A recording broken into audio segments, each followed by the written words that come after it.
Homélie du Père Gilbert Adam sur l'Évangile selon saint Matthieu, chapitre 18, versets 15 à 20.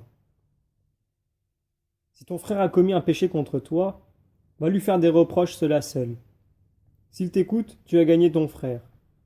S'il ne t'écoute pas, prends en plus avec toi une ou deux personnes afin que toute l'affaire soit réglée sur la parole de deux ou trois témoins. S'il refuse de les écouter, dis-le à l'assemblée de l'Église. S'il refuse encore d'écouter l'Église, considère-le comme un païen, un publicain. Habituellement, nous n'en sommes pas là. Nous pensons plutôt, il m'a fait cela, je ne vais rien dire, je n'en parlerai pas. J'ai peur, il m'a fait mal, comme je le connais, il ne va pas m'écouter. Et nous ruminons à l'intérieur. Ce n'est pas la solution, car, en fait, en faisant cela, je vais ajouter au mal. Un volcan va se déclencher dans notre vie. Nous sommes empoisonnés. Que faire alors? Il m'a fait cela. Alors œil pour œil, dent pour dent. Nous savons qu'il va s'établir un fossé, une séparation dans cette agressivité, et celui qui m'a blessé va devenir inatteignable. En fait, avec une grande humilité, je vais considérer l'autre comme un frère. Jésus nous propose d'aller voir un ami et de lui en parler. C'est un frère à honorer, créé par Dieu, sauvé par Jésus. J'ai mal, j'ai été blessé, mais je vais demeurer au niveau de la grâce. Dire que je souffre, que je viens d'être blessé, tout simplement.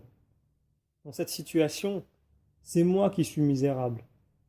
Jésus dit, s'il ne t'écoute pas, prends encore avec toi une ou deux personnes. Il me faut être ingénieux, trouver son ami, parler à son ami et lui dire la situation dans laquelle je me trouve. Nous continuons la lecture de l'Évangile. Amen, je vous le dis. Tout ce que vous aurez lié sur la terre sera lié dans le ciel, et tout ce que vous aurez délié sur la terre sera délié dans le ciel. C'est Jésus lui-même qui nous a sauvés. Il vient nous rassembler dans un corps mystérieux, son corps mystique. Si cette parole est difficile à vivre, elle est nécessaire pour que la communauté chrétienne puisse prendre corps.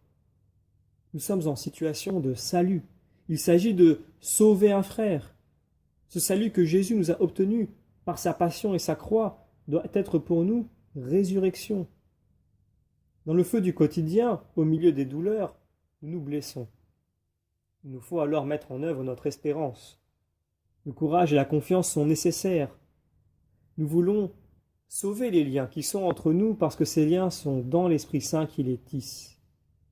Nous entrons dans la communauté, en artisans de paix, pour faire jaillir la vie de la communauté. Nous désirons voir le Christ au milieu de nous. Il ne demeure pas en nous quand nous sommes en lutte, les uns contre les autres.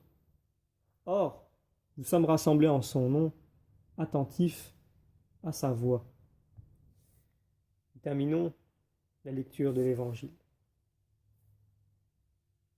Et pareillement, Amen, je vous le dis, si deux d'entre vous sur la terre se mettent d'accord pour demander quoi que ce soit, ils l'obtiendront de mon Père qui est aux cieux.